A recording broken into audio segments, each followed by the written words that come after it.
Hi, welcome back to Renee with Real Estate. Welcome back. Hope everyone's doing well. Yeah.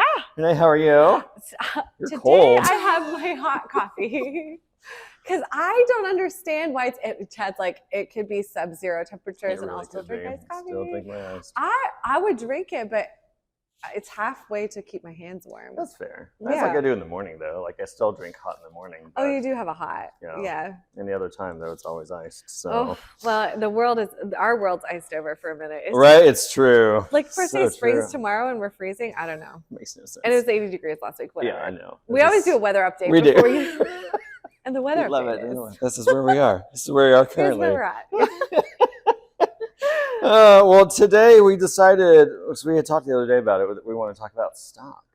Man, it's so funny because you remember being younger and hearing about stock, and it was this like elusive thing that like you had like that one weird friend that was like investing because the rest of us Gen Xers in our circle anyway in this tiny town was like whatever. Right, it was only older folks that had stock. Yeah, like it wasn't something we thought doing about. Stock, yeah, and then like people are getting financial advising in stock, and you're like, what? Yeah, right? It just our sphere. I'm sure you're listening to this going, I was in stock since I was 15. Like, congratulations. Good job. We are not one of congratulations. We were not those people. We were not those people. Mm-mm. No, so it's interesting because of course when I started working for you, I was super excited about everything that I had learned. I was like, wow, this is such a great company. And then you were like, hey, I have stock, but I don't know anything about it. I actually distinctly remember where that conversation was. Like you came out of the office or something and I said, oh, by the way, like, could you also, I keep getting letters in the mail about stock I have. I was like, no clue where it is. I have no idea how much it is. Can you figure that out? Yeah. At the time, you were my personal assistant. So like finding him things to do felt like a daily. Right. Like, That's true. Something to keep his time busy. So he I remember the next day, like similar spot, I come in and he's like, so found stock. It's a lot. There's a lot. There's a lot in there. Like, what? Yeah. Well, because at that point you had been with eXp 3 years that you'd been I was going to my fourth. Yeah. So, and I think we had discovered you had like $300,000 in stock. And it was literally like 350. Yeah, 350. It was so insane. And I think you're like, you can access 90,000 today. Yeah. I was like, so crazy. I was like, really? Yeah. So I mean, they've got so many options of ways that you are going to get stock. So we kind of wanted to just break down a few of those things today, because there are so many agents that I think one are unaware of how great it is, and then some that just absolutely have no idea that it's even an option. So I think I was in okay. So to be fair, I'm sure there's a podcast somewhere where we touched on this, but I'll share my starter story again because you can identify. Chad and I talked about this. We joked at the beginning of this episode about how, in our generation was like stock, whatever. And I say our generation again, like in our sphere. Right. I feel like Harvard people would have been already like stocks from birth. Completely aware. Right.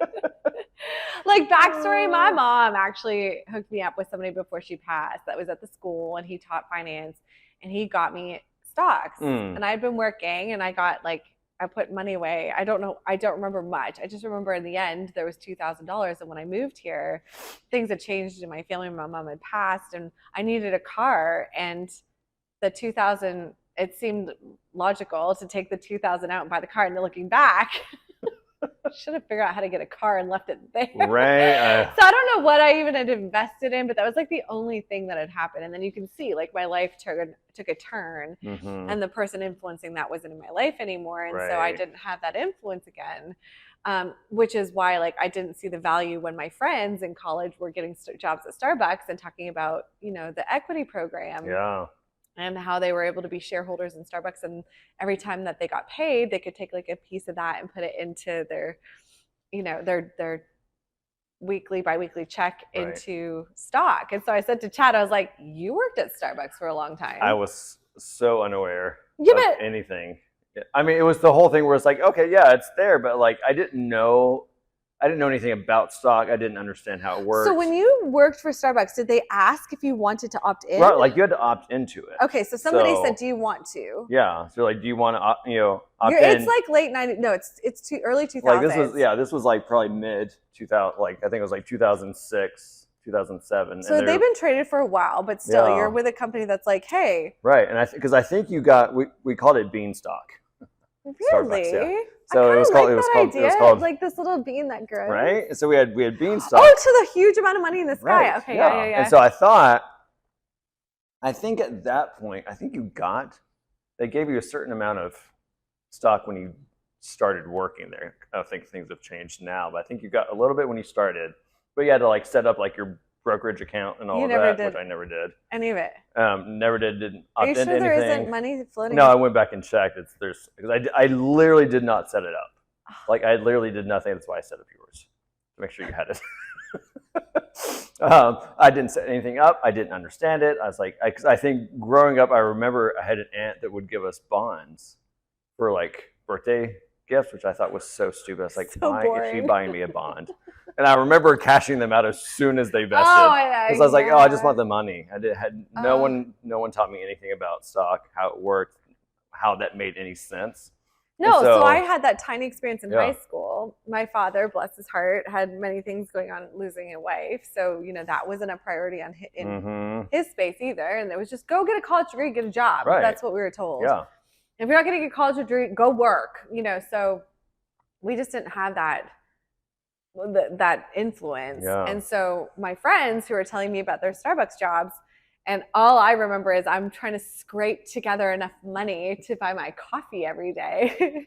And they're like, we get free coffee all day while we work. And I remember I was trying to figure out a way to work at Starbucks as a Canadian citizen for the coffee. Right, exactly. I was like, if I could just work there, I would save money and then I would make money. But it's illegal for me to work in the United States at that stage of the game. So I couldn't do it. And I just remember being very jealous of the IV of caffeine it seemed they all had. So when they were telling me, I remember my roommate and her then boyfriend, now husband, was, talking about the perks and, stock was listed among them. And he seemed very adamant that this was awesome. And I'm like, okay, I was like, I'm like, cool. Okay, stock, have fun. Yeah. So when fast forward, I'm sure I've told this story. It's like, I've been in real estate now 2.5 years, I think, at this point, maybe 1.5, can't remember.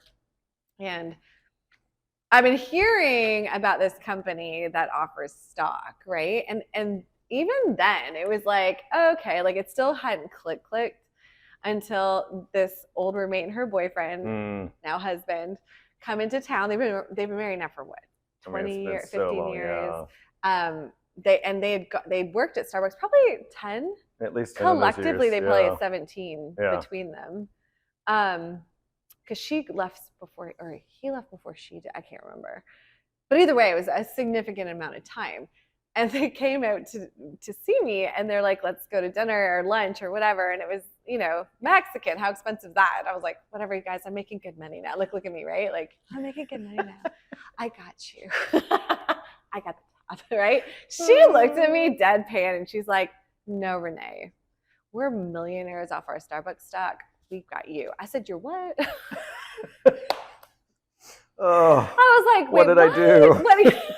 Well, then I'm like, that conversation with Chad.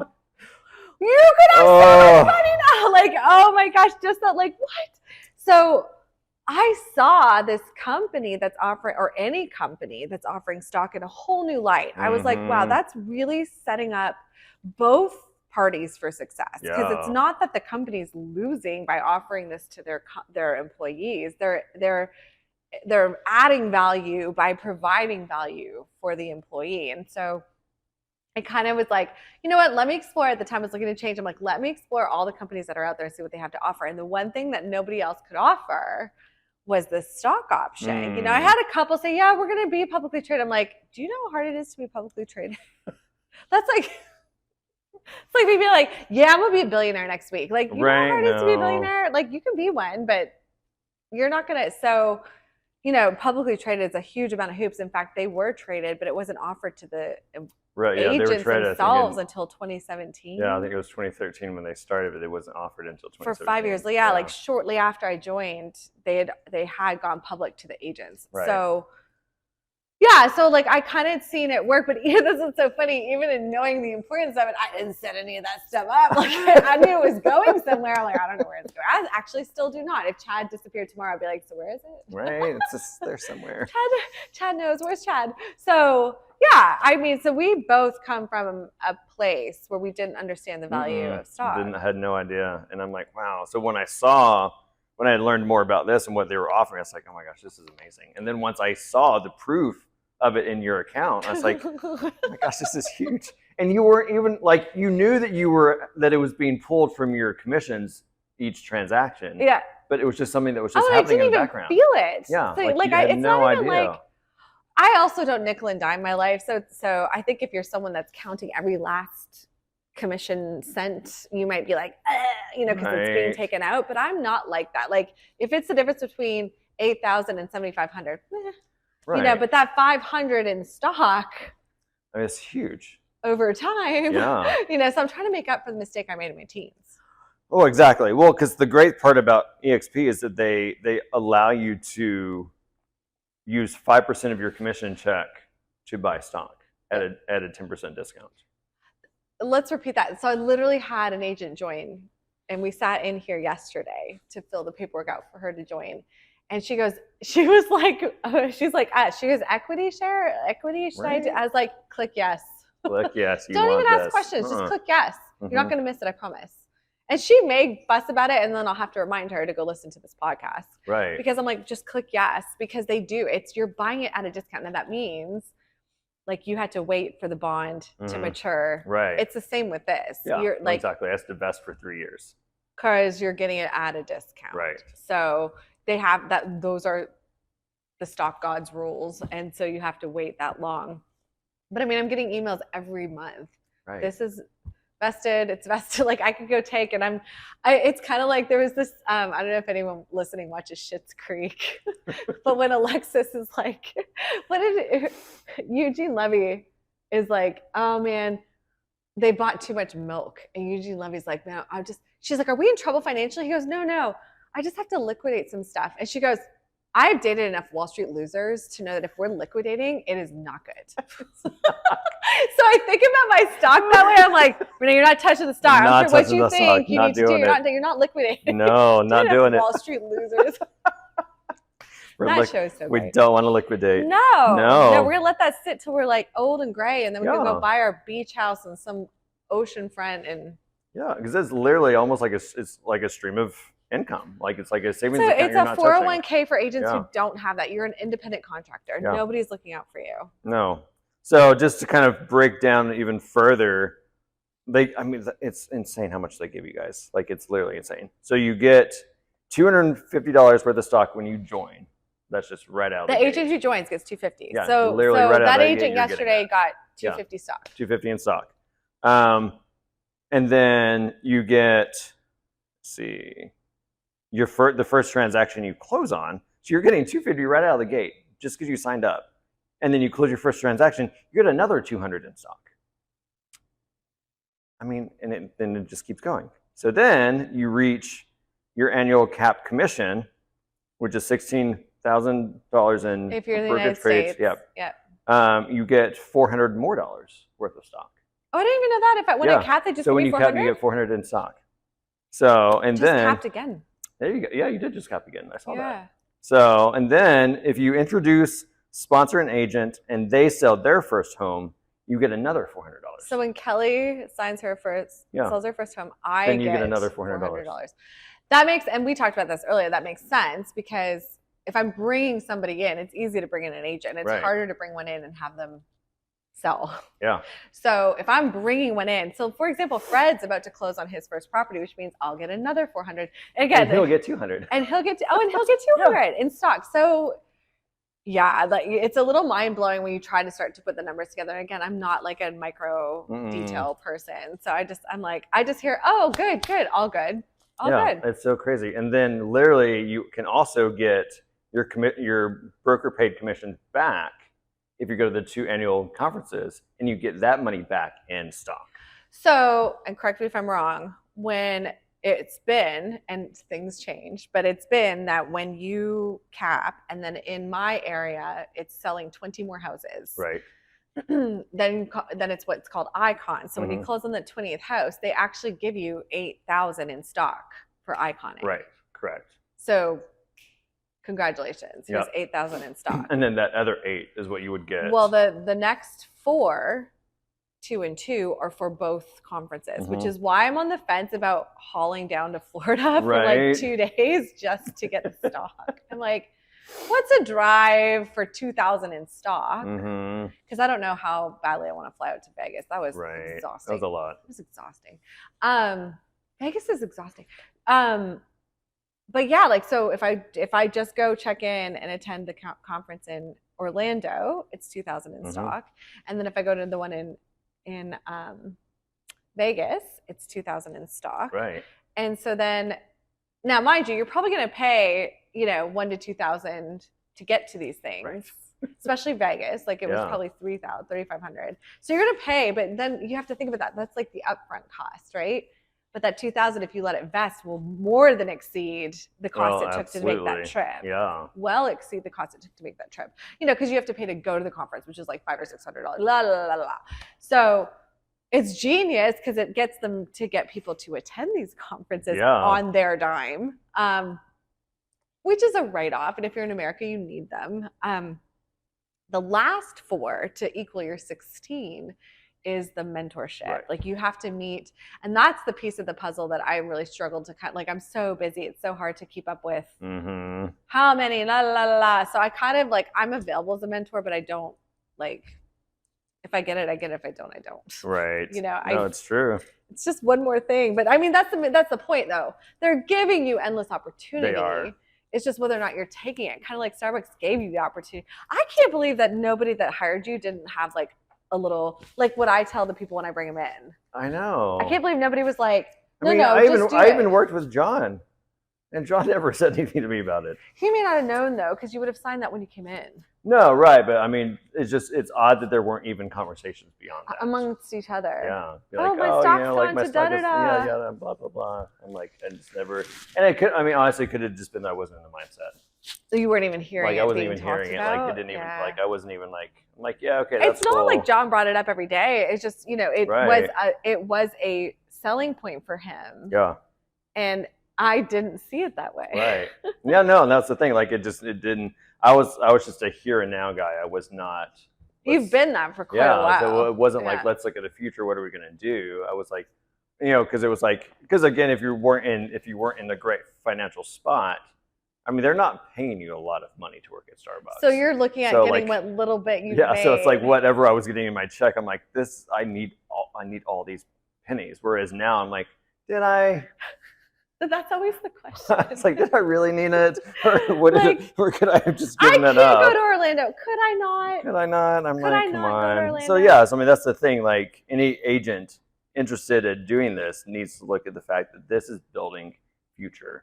Yeah, future wealth. Future wealth. So, and if you're listening, you're like, but the market's crashing. Okay, so it always does. It always does this. Yeah. And that's the whole point of stock, is that, like my friends with Starbucks did, they sat on it for 20 years. Yeah. Potentially still sitting on it. I mean, they could just be telling me their value. Correct. Like, yeah, I mean, looking at their account, you know, like not like, oh, I would liquidate it sitting in my bank. Right. And then you could start to play the market where you sell low or sell high and buy low. And like, I'm not even in that space yet. I'm lucky to know where my stock even is. But yeah, like, and eXp was up 24% from last year. Well, I mean, when they're doing well. I don't know if you know this, when I joined the company, the stock chatter was happening because now it's a selling point for me.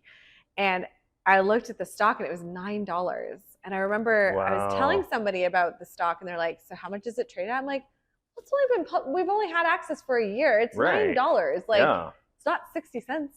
No. So they were like, okay, you know. So I think I joined in 2018. I think it was 18. Yeah, 2018. You love that I count on my fingers. Right. And it was that year. It had been a year, and it was $9, and it was 2020 in summer maybe. That thing was being shared at like $60. Wow. If I had enough sense and also wasn't hustling so much business I couldn't breathe, right, that's when you would sell. Because it's high, and then because it did come back down. So that's always the fear too, though. Like if you sell when it's high, what if it never goes back down? You're like, I should have let it sit. Well, and then I learned this thing about like the stock splitting. So like, and I think we've split once or twice. Yeah, we have. So that it comes back down, so more people can afford to buy. So like that would have been like you sell, and then when it comes back down, or you leave it. Your thing is split. Now you've got double. Like these are things. Look, you're not sitting here claiming we understand stocks. We don't. At all. No. We just understand what they're offering us. Exactly. I don't know. That is worth having. Yeah. I don't know. Look, and if you're like a whiz and you're listening to us, you're like, man, they don't know. We love learning. So we do. We feel learn free to all post the time. below your insights because, we just know that I know he knows from looking at an account I have that it works. It's huge. Like that would have been 3 years. That's $100,000 a year just in stock. Yeah. That I didn't do anything for, but say, yes, you can take 5% and signed up for a company that was giving it to me. Yeah. That's all I did. That's amazing. Yeah. And then now I've got six figures sitting around in case. Yeah. That's amazing. Right?